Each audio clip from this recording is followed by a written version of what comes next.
Hi, this is Phil, and I'm here to make sure you know all about the Capes and Lunatics Patreon. Don't miss out on all new episodes of Wade's World, Boob Windows and Long Boxes, our Hard R movie reviews, and so much more, all completely uncensored. Access starts for as little as $1 a month, full videos when you pledge $3 a month. Check us out at the link in all of our show notes, or just go straight to patreon.com/capesandlunatics. Hope to see you there.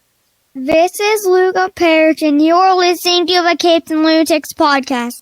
This is DG Chichester, and you're listening to the Capes and Lunatics podcast. Hello, and welcome to another week of the Capes and Lunatics. It's a day early, but I am Phil, joining me as always. What derogatory term haven't we used producers yet? Anyways, Charlie Esser. Hey! It's Charlie. The Professor Esser in New Jersey is the paradise of the East, the jewel of the Hudson River, and all are gloriously... Don't try to drown me out with that extra loud music, Philip. You can't drown out the truth. He's turning it up. Says, no, they're trying to silence me. Welcome to the Garden State. Oh my. And coming to you from her bunker, built completely out of alcohol bottles. It is. Yeah, it's a little hellfire. And the guns. Don't forget the guns. Oh, yeah, that's right. She's a These gun guys- critic. no, you mean the other ones. No. Oh! Yeah. Oh, also, There we go. Wow, on a I Thursday don't have night. to be to work till 9. It's fine. Till 9. Just has to rise from her coffin into... Yes, well, they give you 2 9s a day, so pick one or the other. It's fine. Oh my.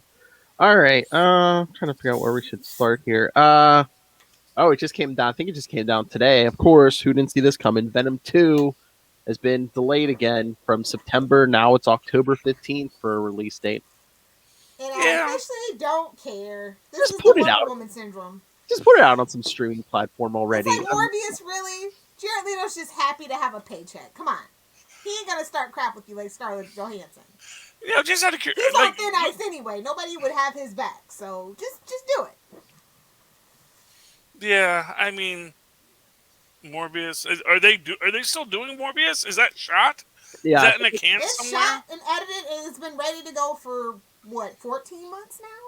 Right now I think it's coming out. Was it January? I think end of January maybe. Like, what are they holding it for? I mean, for real. I have no idea. Nobody cares about Morbius but me, and now I don't care. It's so scary good that they want to keep, make sure, the COVID really dies down, so all the fans will come out and see it. It's like, really? Yeah. Well, I actually think we may see, we may start to see that cliff on COVID dropping down. Mhm. Because I think people are getting a lot more scared. No. At least in the major markets, I was gonna say Florida. And let's face it, it's like New York and LA, and those are the markets you want. That's where the people are. That's where they pay money to go to the movies. So, it's killing kids now, and well, I'm just saying it's killing kids now, and and COVID's the kind of problem that in time it solves itself. Either people get vaccinated, or they solve themselves, So I figure... I'll get into the conversation you and Moz had. I heard that.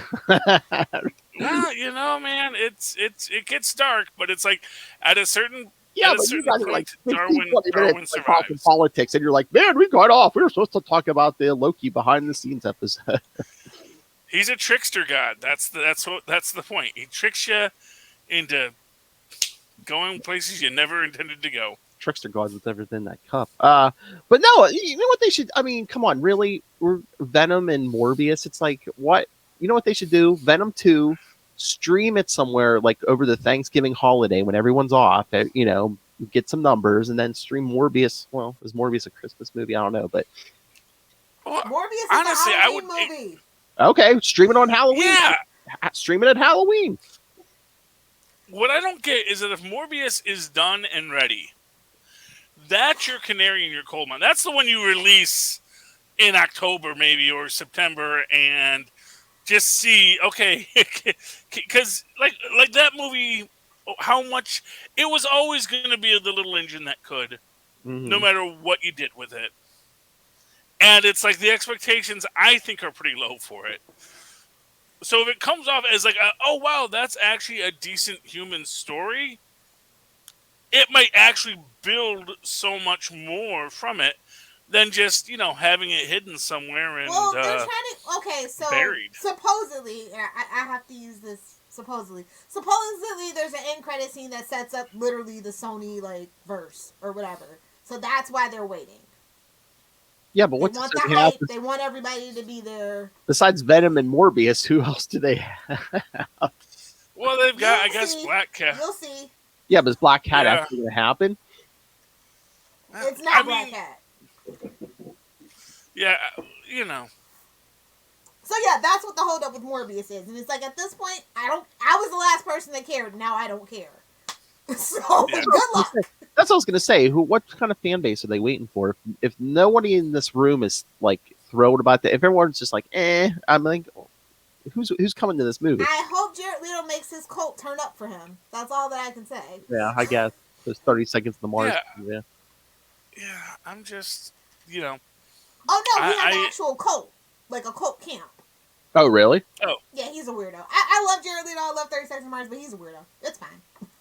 Okay, well, as long as he's not wearing a grill. A Hollywood actor involved with a weird religious, semi-religious cult. Get out of town. I'm just saying, I don't. Could any superstar survive that? Hey, you know what? If the guys got friends and followers, good for them. I have nothing against the guy per se. We'll see what happens. All I'll say is they're very much kicking themselves in the pants for letting Blade's rights run out. And if that end credit scene is to be true from the rumors, I don't know. Please kick me in the pants. Please kick me in the pants. Does Ryan Reynolds show up as his character? And we still got him. No. He's not allowed, actually. Oh, what? Hannibal or whatever. Yeah. Yeah, Hannibal, whatever. Yeah. I mean, that's everyone wants Ryan Reynolds. That's all I know. And Free Guy's out in theaters. I don't know who that guy in the blue shirt is, and I don't care. Oh my! He's the NPC who gains sentience. That's the premise. Deadpool? It's Deadpool? Yeah, well, this is, I guess, the Deadpool origin story. I don't know. It's what if Deadpool did the Matrix? So okay, it's cool, and Taika Waititi's in it as the evil billionaire. Tech. I don't know what's going on. Because that's what Taika Waititi. Well, as a host of a Deadpool podcast, Wade's World that we do over on Patreon, we should kind of Ryan Reynolds is our Lord and Savior, so be nice, Philip. I didn't badmouth. I didn't say a word about Ryan Reynolds. I'm excited about it. I actually have wanted to. I like any fourth wall breakers. Well, any fourth wall breakers. When we run out of content, we should totally review that movie for Patreon. And what about our Wade's World podcast? Yes, but what about those bunkers? I mean, and hey, Deadpool actually, did the commercial for Free Guy, so. He is leveraging his universal appeal. As my favorite thing Ryan Reynolds is doing right now are those Mint commercials. I'm just gonna be honest; it's the only commercials I watch. I thought oh my! He didn't even take his shirt off. Lilith, I must have such an opinion of you because I thought you were about to say the only thing I like that Ryan Reynolds is doing right now is Blake Lively. Hello. Okay, two things. You got me. I was trying to keep it classy. Thanks, Phil. Oh please. I hope them it's all Thursday, the only not happiness. Friday. They need that buffer day. Yeah, this will hit the podcast same day. All right, so and then I guess Lilith is done with conventions because Wizard World is done, and they're selling their. This is a shame. They're selling out the Fan Expo. It was an institute. It's like the second biggest institution in the world of fandom. Next to the San Diego Comic-Con. So it's really sad. Like their magazines are supposed to be making a comeback. Well, their website, whatever. It's just really sad. Mm-hmm. Well, I would imagine it's hard to like all these other in-person businesses. They've been hard to maintain because even if you're Well, not, Cameo, yeah. well, but it's the idea that because that's the thing people forget that about businesses is like you still have to like run the business even when you're not selling anything.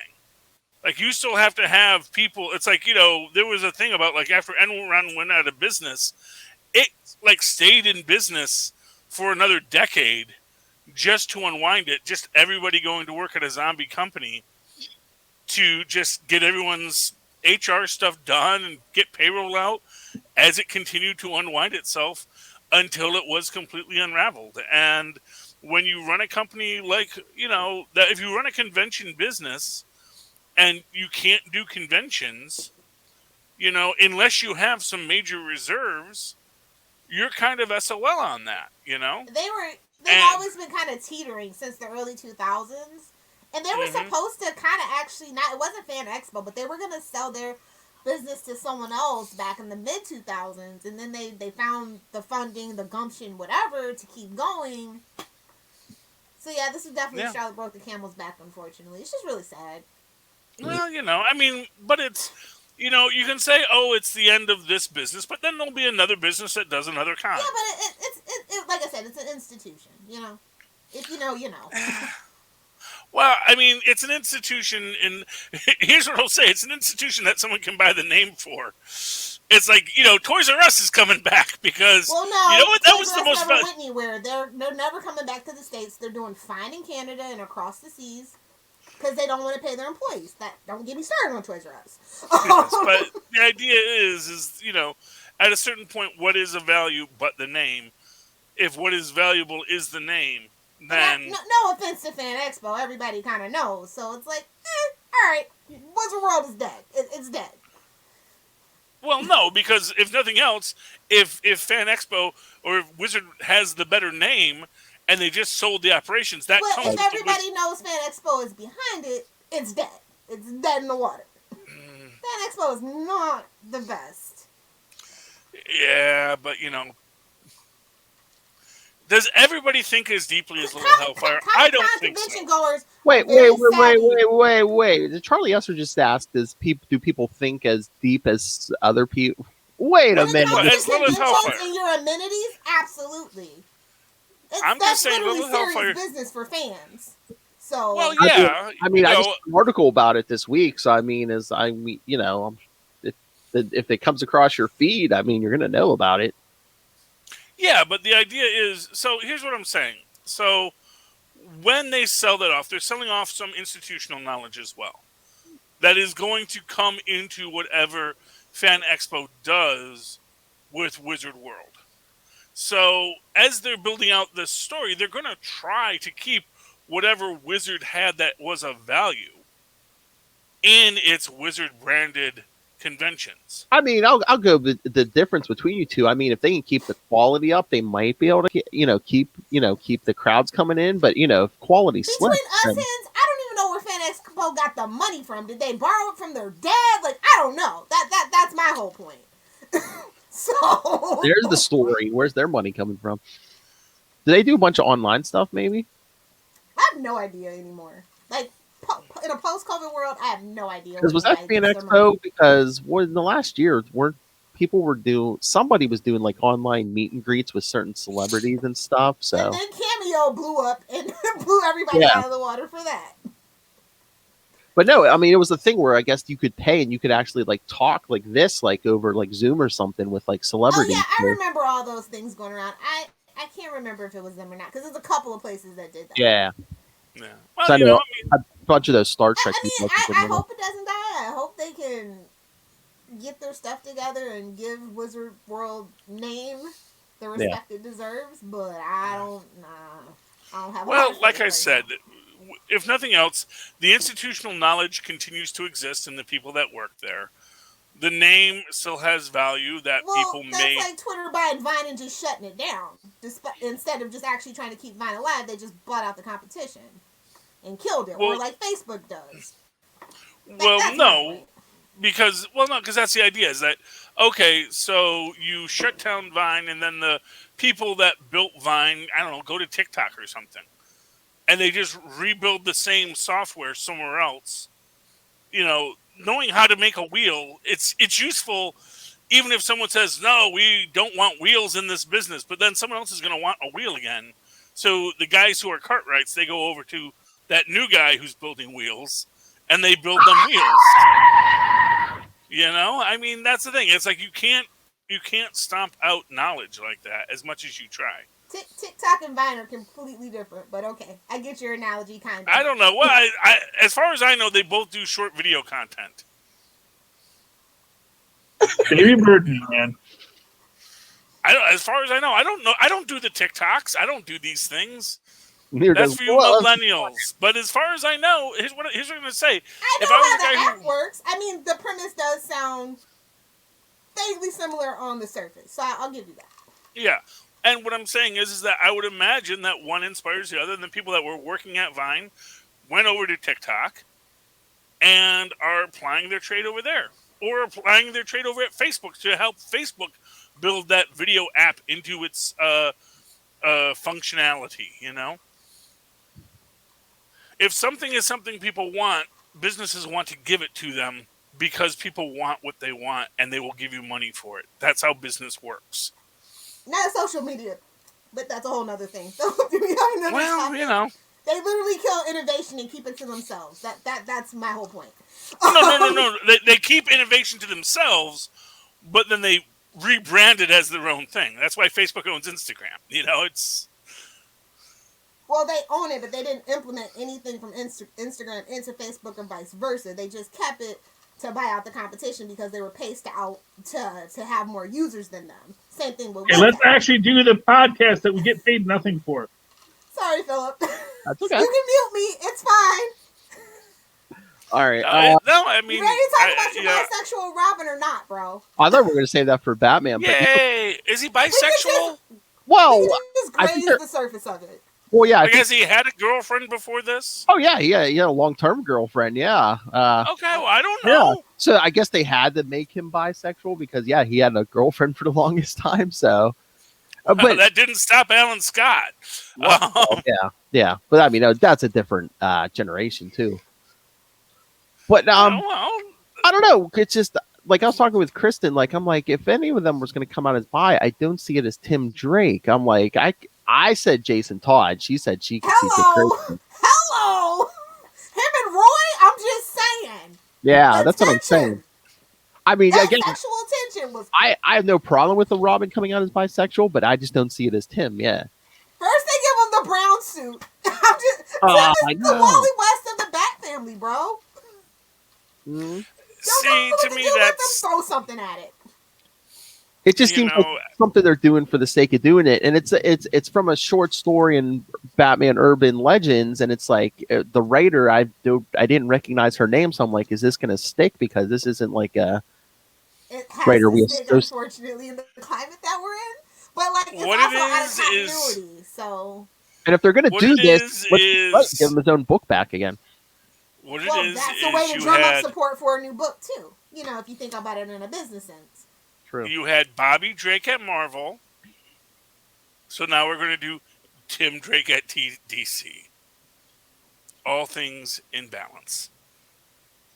So I feel like those aren't the only two. I mean, we've done this already. I mean, well, no. Well, I mean, obviously we've done it already, but I find it, that it's sort of like, oh wow, here's a character that we don't quite know what to do with, because let's face it, Bobby Drake, had bounced around a lot of Marvel for a long time, and like never found a footing, never found what is the story that we tell with Bobby Drake. Like the best one you ever get over there is Spider-Man and His Amazing Friends. That's like his big breakout moment, and but that's about it. That's about all you get for it. And Tim Drake, he's like, he's the forgotten Robin. He's the Robin that he's really not, though. If anybody's the forgotten Robin, it just seems like in the last couple years they don't know what to do with him. It's like Jason's been getting more as Red Hood, and then they're throwing all this stuff at Damian. Yeah, unfortunately. Yeah, and and Dick Grayson's glorious butt will never be topped. Um, I'm just saying, the person that I can see as bisexual in the Bat fam is Barbara Gordon. I'm just gonna say it. There, I said it. well, I mean, I don't. Here's the thing that wouldn't be shocking to people. It doesn't need to be shocking. I thought they were making this character to be relatable and for diversity and things like that. Hey, well, but the problem is that when you make a hot girl bisexual, there's too much male gaze involved in it. Unfortunately, at this point, that you kind of lose all your woke. You lose all your woke points on it. Yeah, I know. I'm just saying you're going to lose a lot of woke points if you make Barbara Gordon bi. DC has no woke points. I'm sorry. Hey, if you know, you know. Hey, Lil, I know. I know, but that's sort of the whole point. Is like, gee, we already did Harley Quinn and Poison Ivy and Catwoman, and do we want to go with Barbara Gordon now too? Or let's pick somebody else to throw into the mix. I'm just saying something that would make sense that you can see coming. Hey, Lil, if they really want to be edgy, how about they make their new Black Batman bisexual? Ooh, you do not want the toxic fan comments on that one. You do not. They're lucky they didn't do that. They already get toxic fan comments on him. That's a double-edged sword when you try to play that line. So I guess Tim was the safest bet. I guess I'll see where it goes, or if it's canon, or if they're just doing this to drum up sales. And it's like, why'd you have to do it in urban? Yeah, and is it even canonical? Because it's like it's not in like his main book, is it? It's like in it doesn't have a book right now. Yeah, it's an urban legends, which is like 4 or 5 stories each month. So it's like, he's just like, it's like a backup story in a oversized book. Yeah. So it is for the buzz. People really like this book, so it's just an interesting choice. That's the biggest story out of all those bad books this week I saw. I will say this: I was not the biggest fan of the artwork in that book, from what I saw online. Each book has a different artist, so it's like... Yeah. I mean, but that's sort of me, because I felt it had... And I don't mean to be rude on this, but I felt it had too much of that chibi anime vibe in it. That Magna look. Oh, the Tim Drake stuff? Yeah, I just felt... It didn't feel like it had the gravitas of a Robin story, to me. I know... Yeah, I know what you're saying, because with the art, like, we look at his face, I'm like, are they trying to de-age Tim again here, Lil? Because I know, like... Well, they know they're a demographic for Tim, so, I mean, maybe... Yeah, I mean... Maybe they're onto something. It looked like a manga romance comic, which I get that, oh, yeah, that's exactly where you would do this story, is a nice manga romance comic. But it's like, but is that where a Robin character storyline belongs? Is it a manga romance comic? Who is it? What's the South Park couple? It's Craig and Tweek. Yeah, it's Craig and Tweek all over again. Craig. I did not know Tweek was in a romance, but I haven't watched South Park in years. Yeah, that's from season 19. If you know, We're you know. Like 23 right now. It's fine. Still can't catch The Simpsons. Nobody can. I still watch The Simpsons. It makes me feel good when I yell at clouds. It's like, yes. Curse you, clouds! Okay. Comfort background noise. Okay, before we get to comics, what's going on with this Substack thing, Lilith? I mean, Nick Spencer, we knew, was leaving Amazing Spider-Man. Now James Tynion is leaving Batman. And I'm not at liberty to discuss that. You're going to have to ask them their damn selves. I know exactly what's going on. I can't speak on anybody's situation. I mean, it's messed up. I guess it's some kind of platform. I guess they're going to be making their own comics. I guess it's like so it's a creator own. That's what I figured. Yeah. Well, isn't it interesting? What do you know? Something? Well, what it is at the same time we've got all of the complaining from the folks like Brubaker about how little they get for work they don't actually. That's at Charlie Esser. Too easy. Yeah. You can at me all day long.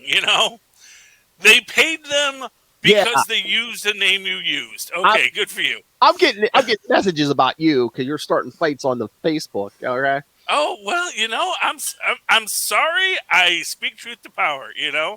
I don't fangirl or fanboy for every tortured artist who wrote a book I happen to love, and I know they got paid for it. You know, Because it was, bitches. you know, and that's the thing. It's like, okay, he took established characters, he wrote a new story for them. Parts of that story got used in something that eventually became a blockbuster film. And then Disney decided to pay them whatever the Writers Guild of America's official breakdown is for when you use the name of a character from someone else's work in a work that you're actually adapting wholly. That, you know, they got something out of the deal. I mean, so I get all I that. don't care one way or the other. Yeah, I know, but it's like the Brubaker Everybody's thing. just piling on Disney because of the whole Scarlett Johansson thing. I see everything, so it's just like whatever. I mean, Get I don't your mind money people if you piling can. on Disney. But no, the whole Substack thing right now is like, you know, the current writers of the books, I And, guess. and a lot of them are coming from DC. I wonder why. I know. I guess a lot of them aren't making money, you know, writing the current comics, and then like, you know, Yeah, the pay has not.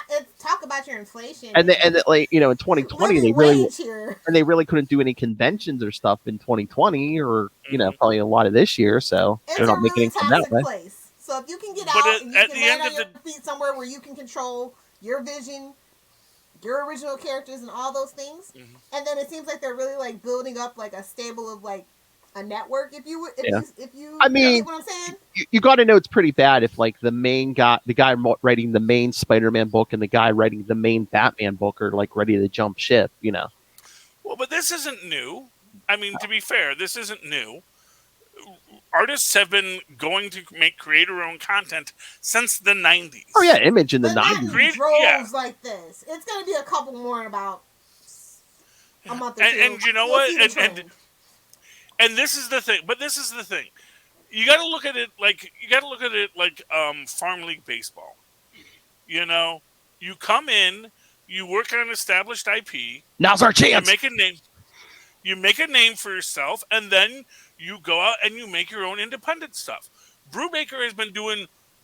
I don't know the last time he made a big 2 comic that I know of. I mean, everything that I know lately since Winter Soldier has been him just making his own indie books. And that's great. He makes all of the money of the work he does. Now, you know, not all of that gets picked up for big IPs, but the fact of the matter is he is making his own stuff. His stuff is getting read. He owns that IP 100%, the same way that, you know, the estates of various people owned the big IPs from the early part of the 20th century that went on to inform so much of pulp fiction and comic books later. You know, like right now they can use Fu Manchu if they want to in Shang-Chi. They just don't want to. But the idea that, you know, that whole IP, you know, was a powerful thing in the past that you had to pay to get. That's what these guys get to do now. They cut their teeth at Marvel and DC, and now because they have established their names, they can go wherever they want to, and people will say, "Oh, you're the guy that wrote Winter Soldier. Yeah, I'd love to read what you're going to do next." I'm a bombastic fellow. And writers have been doing that for a long time now. It's really changed the entire industry, I feel. Now, yeah, maybe they don't make as much as they might building on established IP, but, you know, that's the difference when you're building on stuff that's not an established IP. You know, Captain America has, at this point, what, 80 years of fans? 80 years of people who have read Captain America comics? And, yeah, so as a result, there's a lot of people that are just know who that character is. So when you go to sell it, there's something people are coming in for. And if you get to write a Captain America story that maybe grows out of something, that becomes something bigger, you know, whether you're Wade or Grunwald or Brubaker or anyone else who's worked on that entire prospect for years, you know, that is a good thing. And, you know, the fact that Winter Soldier got used and you got a credit and you got a little bit of cash and the credit, because to me, I actually think the credit is worth way more than just about anything else, because that is your brand. That is your brand that you are now taking to the next thing you make, where you get to own it in and of itself. It's the same reason they always list Oscar winner such and such or Oscar nominee such and such on the posters for the next film that person's in, because they paid extra for that Oscar winner or that Oscar nominee, because that is their brand, and that is what they're selling. That is what they're getting paid for at this point in the story. All I gotta say is poor Kelly Thompson's gonna be writing like 7-8 Marvel books a month now. Good for her. But however, you know what? I work cheap. Yeah. And that's the thing. They can get a new writer at Marvel like that because they have these established IPs.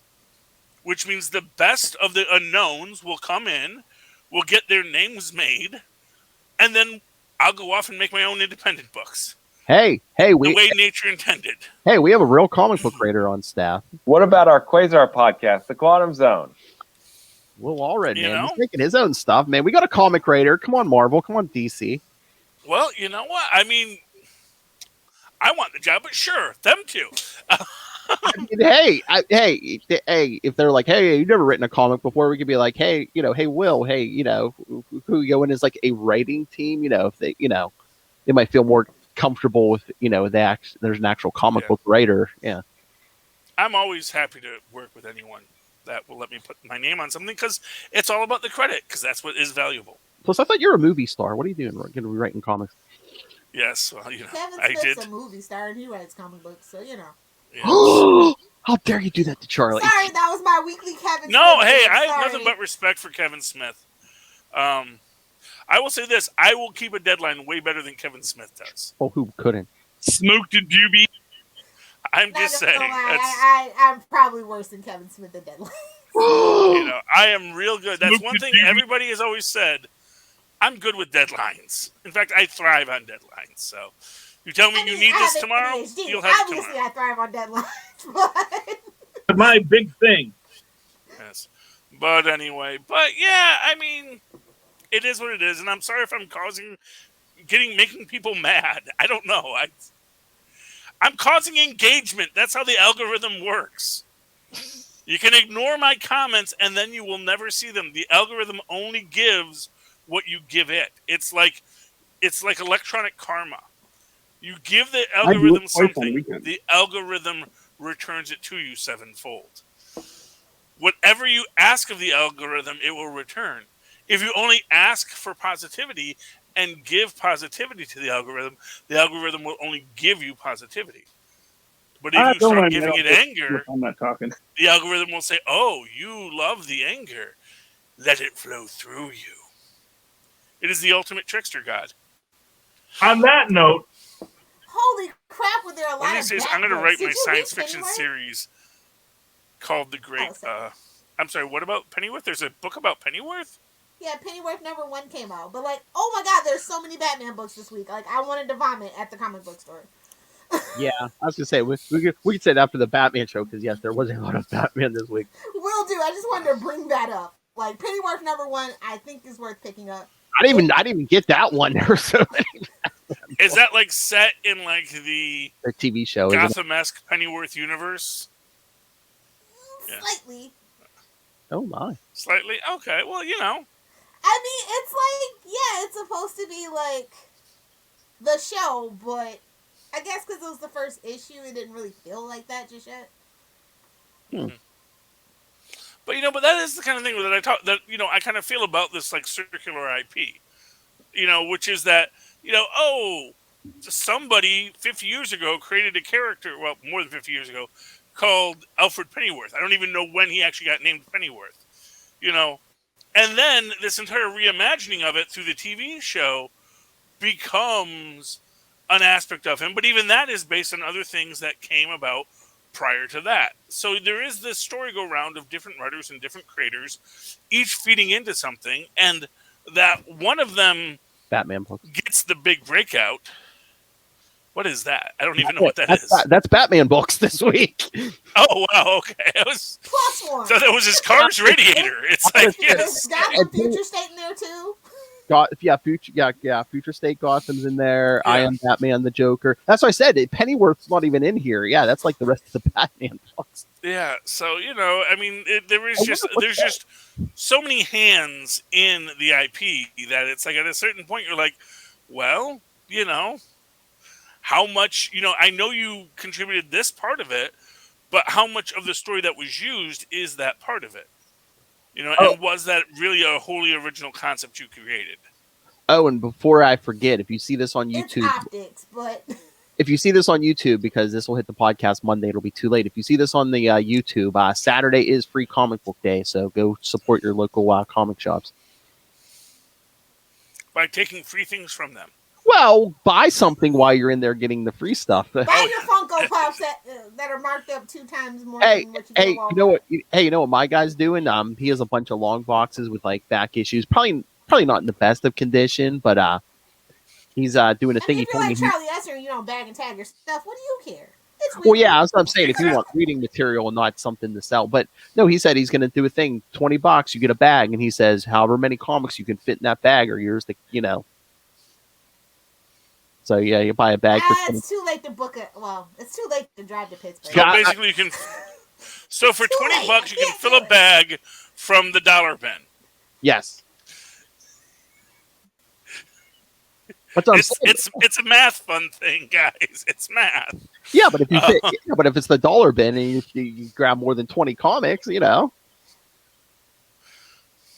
how many you can squeeze in the bag, you might, Yeah, well, I mean, fair enough. Your money's worth, and he's looking to get rid of some inventory. So, hey, you're supporting the store and Free Comic Book Day. Let you fill up a short box with the dollar issues. Oh, really? Oh, hey, I mean, And a short box can hold up to 150, right?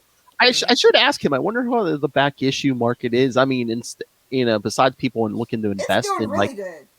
Oh, is it? I was going to say I thought maybe with Marvel Unlimited and DC Universe they were no. But those have obvious holes. That's the thing. Well, yeah, that's true too. Yeah, it's like apps. It's a tradition. You know what I mean? Yeah, like he said, the apps have gaps in what they have on there too. Yeah. I got Major you. gaps. Yeah, oh yeah.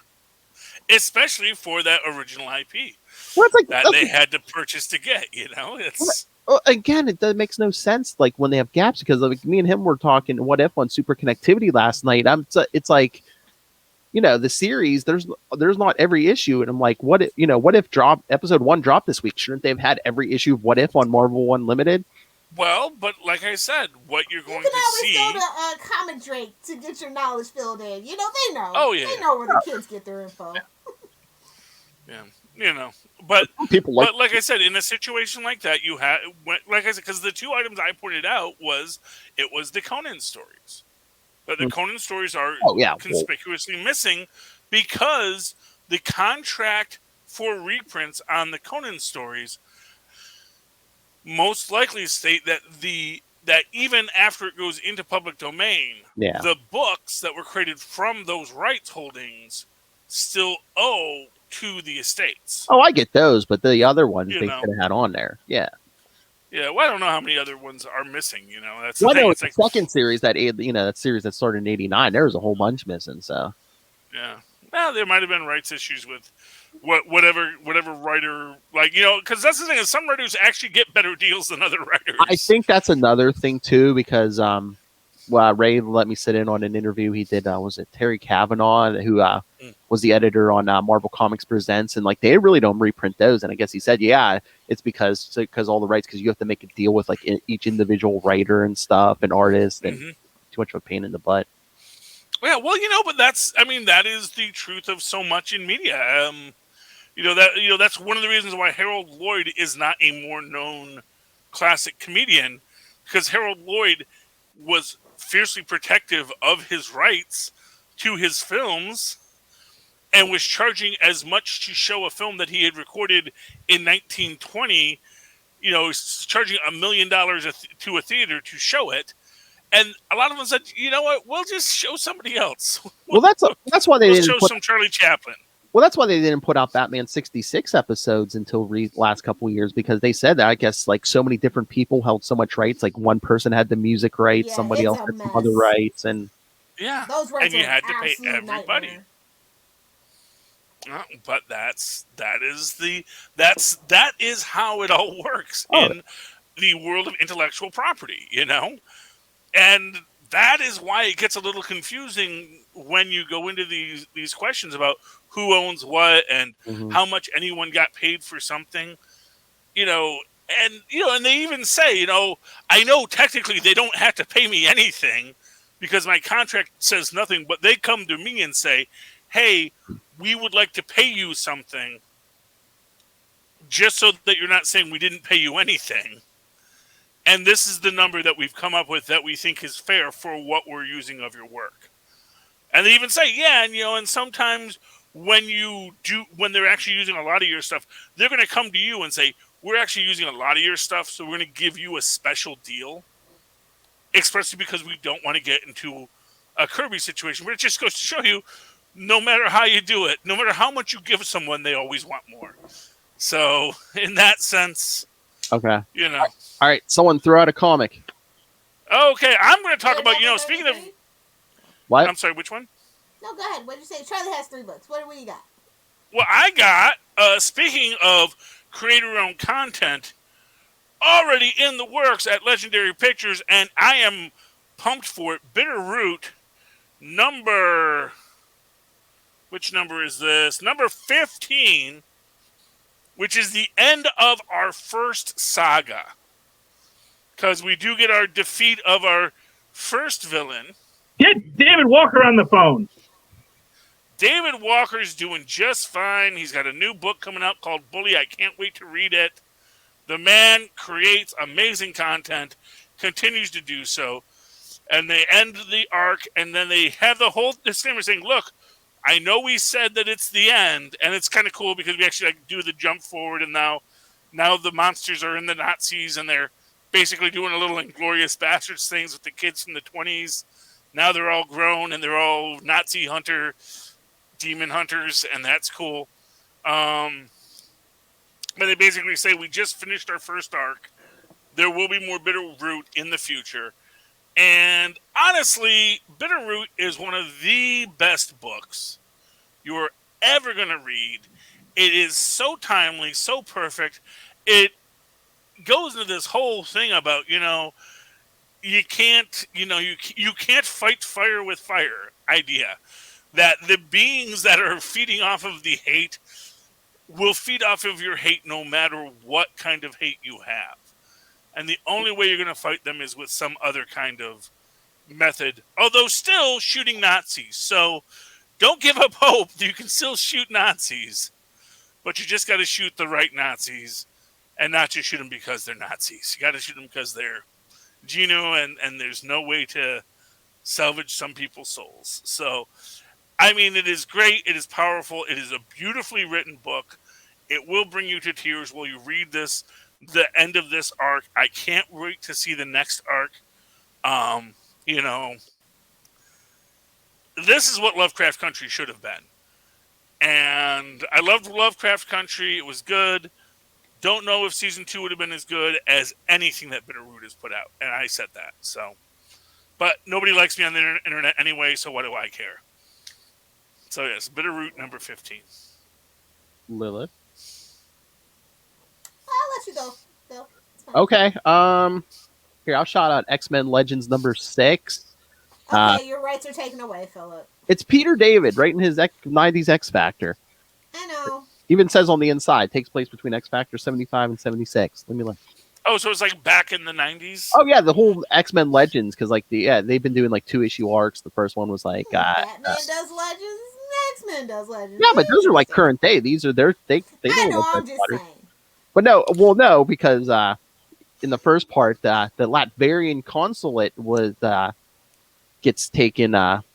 Everyone inside gets taken hostage. X Factor gets called in because it's a bunch of Latvian mutants, and Havoc, when he confronts him, is like, I didn't know Latveria had a bunch of mutants. And of course, oh no, we weren't always like this. I wonder who gave us our powers. Victor. Oh, well, Latvian mutants, that's a whole... Because that came up again recently about how there are no mutants in Latveria. But, just like there are no homosexuals in Iran. So yes, of course, you speak his name, and the Get King a of Latveria. change. Speak his name, and the King of Latveria must show up. So Doom is in this issue, Oh, and Doctor Doom. yeah, but then the end, X Factor saves everybody, and of course, at the end, what are we gonna do with our Latvian mutants?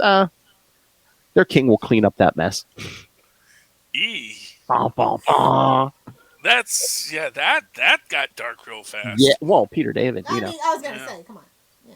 Oh, hey, Lilith, guess what they're doing next in next issue for number 7? What? Judging by the cover, it looks like a Wolverine and Jubilee story. Maybe Yay! I'll pick it up. If Twitter tells me to pick it up, I'll pick it up. Again, if they run true to form, these have only been like 2-issue arcs each time, so. Okay. I'm tired of the exploitation of the X-Men, especially the 90s nostalgia factor. Like, I'm just so over it. Well, again, that's what I was going to say with the whole Tim Drake thing over at DC. I'm like, when's DC going to learn Marvel's lesson and just start bringing back 90s stuff? Because that seems to be what. Give him the car! Jeez! Yes! Just give him the car! Keep him 16 forever. What do I care? All right, Lilith, you have one you want to shout out? I don't know. Let's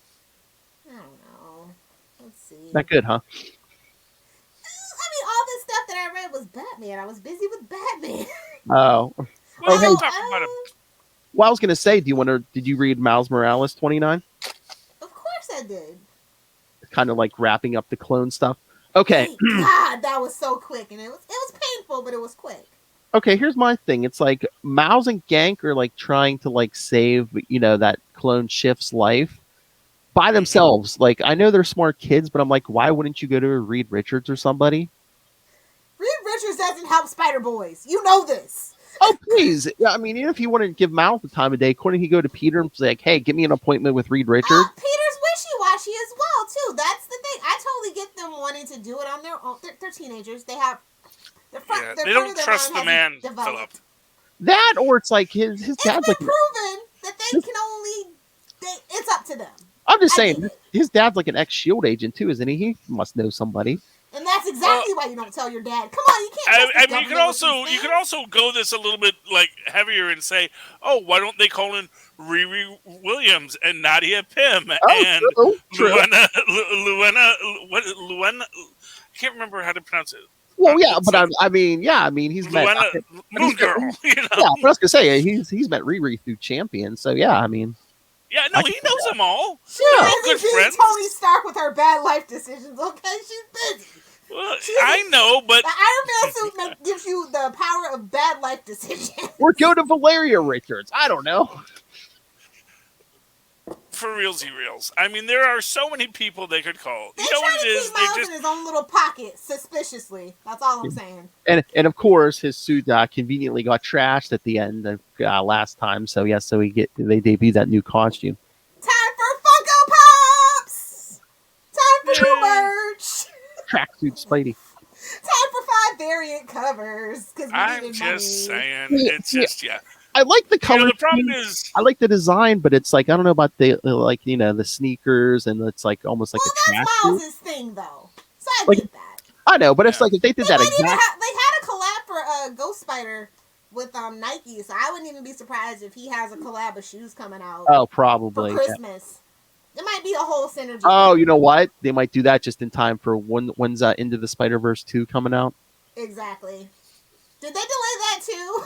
I haven't heard anything. They should make that a Christmas movie. Like every 2 to 3 years, we get Into the Spider-Verse, and that's our Christmas. I'm just saying, I'm just throwing that out there, Sony. Get your head out of your butt. I would be here for just that. out of curiosity, do they call out that they're not getting these people? Because every so often they will like do that, like that whole off-world, don't use her name kind of thing, like they did in No Way Home, or not No Way Home, Far From Home, where they will say, could we get Avengers are off-world, Fantastic Four is in the multiverse, I guess we have to solve this problem ourselves. Well, yeah, there's no mention of anybody, so I'm just like... So they're not even like, man. History has shown, if they reach out for help, nobody's going to help them. So I totally get it. I mean, And again, he's suspiciously isolated in his little bubble for quite some time now. True. Again, Yeah, I would like him to stay in his own little bubble because it's like, when they brought in all the spider people for Kindred, I'm like, do we need all these spider people? I mean, what are they actually doing over here? well, and at the end of the day, the problem is that when you live in a super science universe, Yeah, and you can call Reed Richards, and he just shows up. when everyone's in the same city, yeah.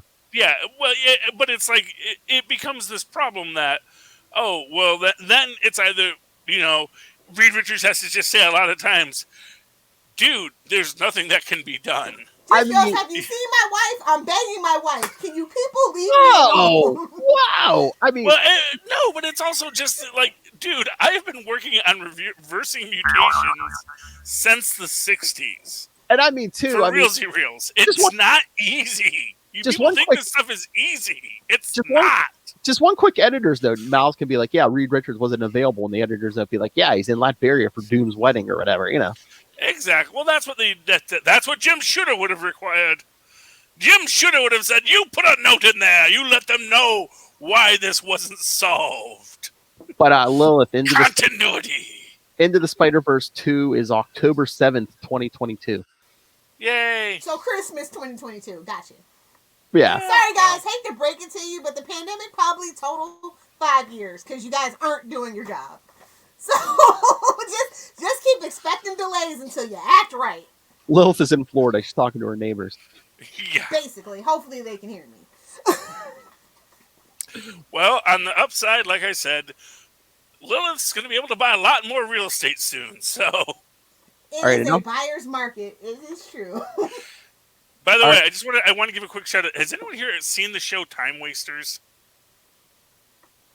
Okay. Look it up. Time Wasters.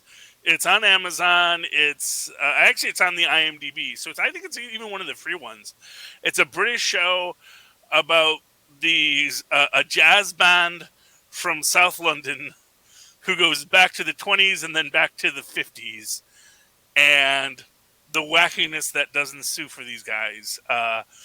And they, when they always call themselves the Wu-Tang Clan when they're in the past, and they do all these modern songs and reinvent jazz. It's a great show, and there is a whole plot line of the nefarious young woman who is the what does she play? Is she the trumpeter or is she the? No, she plays the drums. That's right, the drummer. She basically depresses the property in a certain part of South London and buys up all the proproperties on the cheap. As you should. That's what I'm saying, Lilith. Now's the time to build up your real estate empire, because a lot of land going to become available down in Florida. That's all I'm saying. Okay, moving right along. I was going to say, throw out another book, Charlie Answer. Okay, do you guys want to hear about The Defenders, A Man Among Ye, or Not All Robots? Which isn't finished yet. Not All Robots, if that's okay with Phil. Not All Robots. This is one of the most interesting takes on the Robopocalypse I've ever read. Where basically, it's just the robots are mad about... It's not even, we will send the robots to their doom. The robots are just have actively taken over the world. But they're just begrudgingly dealing with humans.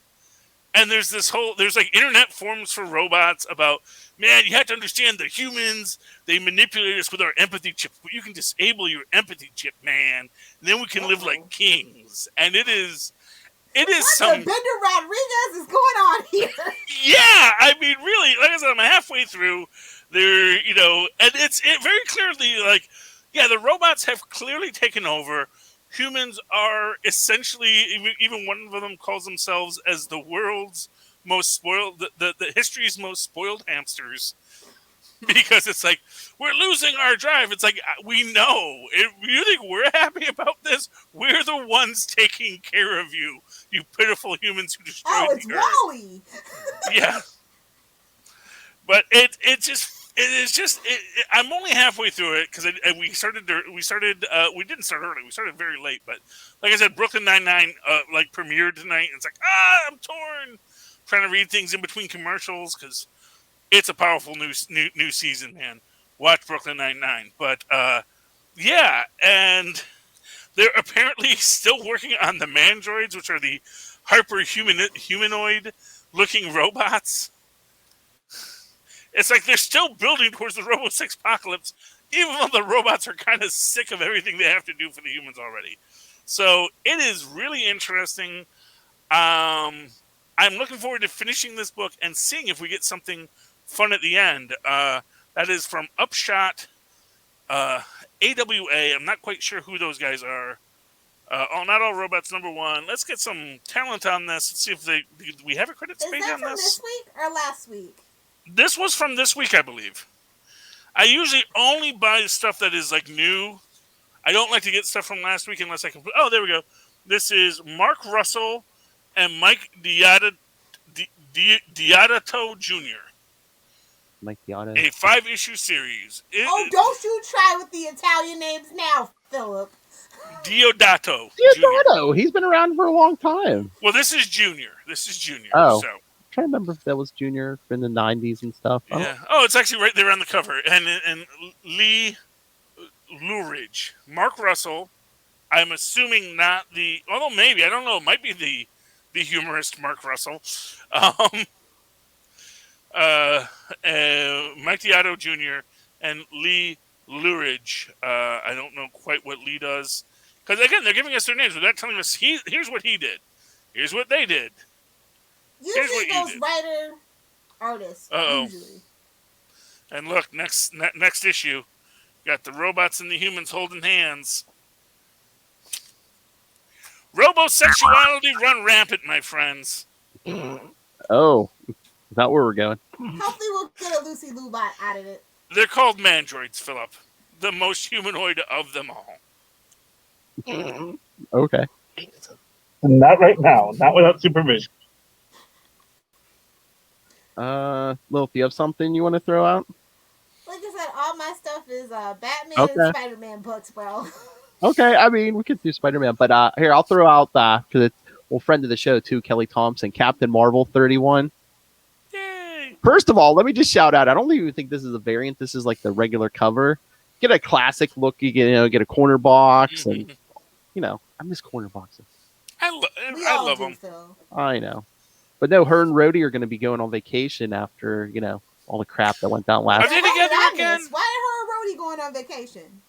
Well, they kind of broke up for a while because she went to a possible future and she saw Rhodey had a kid with somebody else, so she thought, okay, well, I can't try to hold on to him because then his daughter will never be born and blah blah blah blah blah. And Rhodey, once he finds out, he's like, don't worry about that. Just long story short, they're back together. I can have kids with more than one person. Exactly, and again, well, so they're ready to go on vacation, but then have you met Carol? Oh my.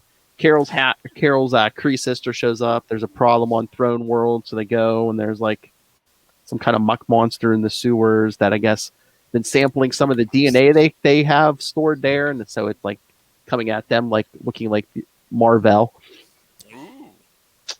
Someone trying to clone Marvel. And they seem to defeat the sludge monster, but then at the end, the shadowy figure set the whole thing up. It's Namor. It's always Namor. Looks like thigh-high boots. I mean, I don't know what Namor's into, but... Well, didn't he wear those in the 70s? Didn't he wear pants with, like, the holes cut out for his ankle wings? Something. I don't know. But speaking of thigh-high boots... Oh, my. Can we talk pirates? Hey, look, Phil. You know who his corner box is? Top Cow Comics. Pirates, arg! Arg, pirates, yes. So, here we open with our very... sexy male pirates sparring, as you do.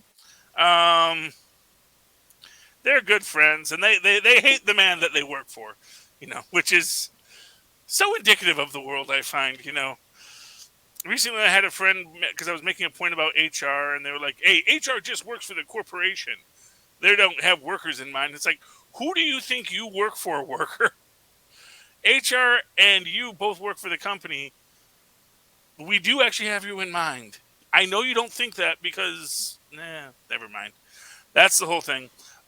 Basically, we get Ameria poisoning guards, which is always cool because you always love that whenever the hot, sexy lady gives the drug to the guard that kills them because you're just that stupid to just take the drink from this random person who shows up and says, "Hey, ain't I sexy? Why, yes, you are. Here, drink this. Okay. Nothing bad will happen, I hope." Did we learn nothing from X-Men, the second X-Men movie? Yes. Or the first X-Men movie or whatever it is. No, that was the second because that's when, she goes in prison. Yeah, it's the second one. Yeah, injects the guy with the iron filings in his blood. Oh, but she basically, because Anne Bonny and the gang had been captured to be hung, and she breaks them out because she needs pirates to take her to a legendary treasure. Pirates Arg. Pirates Arg. And we get our tracker guy here, who is the guy, and they said, because like there's this whole thing about, whether or not Jack is going to kill Anne, and his best buddy here is like, yeah, and yet you sent the best tracker to bring her back alive, because there's like, oh, you got the hots for her, you don't want to kill her. It's like, why? And he says, hey, someone's going to kill her, might as well be by my hand than someone else's. And so there you can see it's your classic pirate love quadrangle, but he sends our little Wolverine looking fella here to track him, and of course by the end of it, maybe he has diamond claws. There he is. Boo! He finds them as they're escaping through the smuggler's tunnel. Okay. So, I still like A Man Among Ye. Highly recommend it. If you like your Florida pirates, look up in that right corner. I'm calling you out, Lilith. Why are you not supporting your people? Nobody tell anybody I said that. Pirates Arg. But I enjoy it. It's still fun. I mean, I will admit the stories seem short when you're reading them. A lot of art, but like little dialogue, and it kind of moves forward a little bit short. But it's pirates, and it's hot lady pirates and hot man pirates fighting with swords. Roll that Murnell clip. Oh, sorry. Oh man, I forgot about that. Thank you, love. Okay, but the pirate movies are very well done. Yes. And she ain't talking the Johnny Depp ones either. Hell. No, I know. They're good. There is one on Tubi. Hail Satan. As are the Aquabats, me and my son. Me and my son recently. I mean, they're kind of the less graphic ones, but they have one of the less graphic of it's probably the Japanese cut, to be honest. Yeah. But, there's still stuff, so. Phil, you want to give one before I do the big Defenders reveal, or no? No, go ahead, because I didn't get a chance to read Defenders. I was curious. What's going on in Defenders? Oh, Defenders is awesome. Basically, time wizards. Because you see, you know what the problem with time wizards are? They don't follow the rules of science. Which means that if you are a time wizard and you go back in time, you can actually change reality. And it's like when someone uses a time machine to go back in time, it is held to rules of causality. Time wizards aren't. Yeah. And so when the leader of the Hive basically uses time magic to go back to the beginning after he creates Korvac or recreates Korvac, Adam 7. Whoa. He goes back in time so that he can recreate the universe. And there's actually this whole thing about like the mage Sisneg, SISE-NEG, who is the first time wizard from the future who came back in time to teach people time magic, and also went back far enough in time to create the universe. But then once he had done that, had gained sufficient enlightenment to just allow the universe to create itself. So they have to do that, and so Doctor Strange has to use his cool tarot cards to bring about the new Defenders. but it's all, oh, but the magic is so risky and there's no time and time magic is crazy and I really gotta just pull the cards and see what they give me, see what the universe gives me. And of course he already has himself and the Dark Raider there, but then he pulls, and like everything he's becoming pulling is ill-dignified. Ew. So he pulls the Silver Surfer, the Herald, but ill-dignified, which is, or judgment ill-dignified. And that means, guilt over judgment and past acts and things like that. Brings the Priestess, but ill-dignified. Yeah, the High Priestess card, ill-dignified, which is, of course, keeping secrets and hiding things instead of revealing things. And, of course, he doesn't recognize it at first, but then it's Betty Banner, the Red Harpy. And then pulls the Lovers ill-dignified and pulls Cloud. But when he pulls Cloud, because of the nature of it, can't pull them in their human forms, just brings a star into the middle of the Sanctum Sanctorum. And then he does it. He says the magic words, the only thing he can do to handle the magic. And he says, magic, magic, do as you will. That's a big shout out to all of my friends who love The Last Unicorn and Schmendrick the Magnificent. That is the thing. We just let magic, you just say, magic, take the wheel. And magic basically takes all the defenders, basically prevents the world from being destroyed by pulling a star into Manhattan. Whoa. But allows everyone to be pulled into the past. And I love this because they get stopped by a cop and they're like, oh, we're in the 6th universe. He's like, oh, great. Space-time hobos. Gotta roast these guys again. It's like, yeah, you're at the end of the sixth iteration of the universe. And speaking of death, he just showed up. Omnimax is here, and that is, of course, the Galactus. Before Galactus, because, of course, they wind up on Ta. Dun, dun, dun. So, yeah, I love Defenders, #1. It's going on the pull list. Really a fine book. Really a fine book. All right. So is that it? That's all I got, man. So, Got Star Wars The High Republic, but I already dropped that from my pull list, so. Whoa. I got to start cutting I'm not getting the chance to read them, man. I dropped Homesick Pilots this week, too, because it's like I did not get the chance to read them in the last couple weeks. It's my rule. If I get a book and I haven't read the last book and I just got the new book, it's like, I got to cut you. No matter how much I enjoyed the story, I'm not enjoying it enough that you're on my top of my read pile. So, sorry, dude. All right. On that note, yes. All right, kids, send us your thoughts. Everything we've been talking about, TVs, movies, comics. Email us, capesandlunatics@gmail.com, or call the voicemail, 614-382-2737. That's 614-38-CAPES. And remember to follow Capes and Lunatics on Facebook, Twitter, Instagram. Find links to all of the social medias for all the shows, links to this YouTube channel, links to the Patreon, links to merch, links to everything, all in one place. That's Linktree, linktr.ee/capesandlunatics. Charlie Esser, linktr.ee/capesandlunatics. I did it wrong, I'm assuming. I heard you forgot on the what was that on the Loki Marvel Assembled episode, I think. They're hard. All these things. There's a drop. I need to have a note card that says, here is what you say, Charlie. Oh, nice. All right. Would be nice. All right. And of course, please go support all things Southgate Media Group. Go to southgatemediagroup.com and please go subscribe to the Southgate Media Group YouTube channel and Southgate Media Group. Yes, this Capes.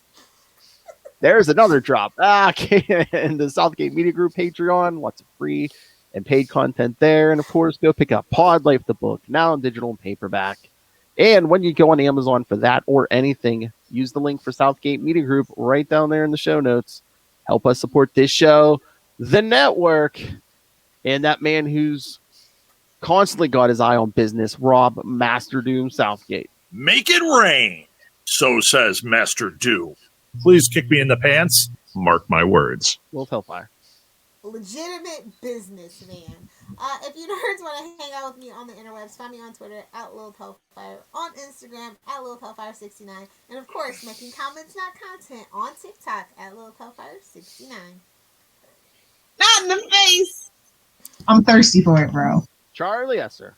Well, if you'd like to write to me in that old-fashioned email, way our mothers and fathers once did do so at superconnectivityblog@gmail.com. That's superconnectivityblog, all one word, at gmail.com.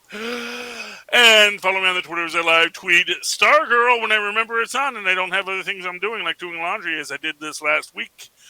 At Charlie Esser. That's CHARLIE.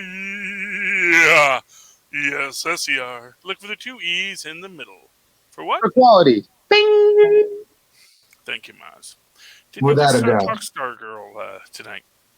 It was enjoyable. That was a good setup for the season. All right, kids. Thanks for joining us. Come back next week. But until then, we have been your capes. Ampersand. Lunatics. Yay! Wolf is ready to go to bed. But I feel like I've lost weight. I don't know. Actually, I don't feel like I've lost weight, but I'm looking at myself in the image, and it's like, hey, I look like I lost half a pound. Good angle. I guess so, man. That's his side. It's like I can see my neck, and it's like, wow, I haven't seen you in a long time, old friend. Hello, old friend. My neck. Looks like a teenager again. Teenager with a glorious mustache.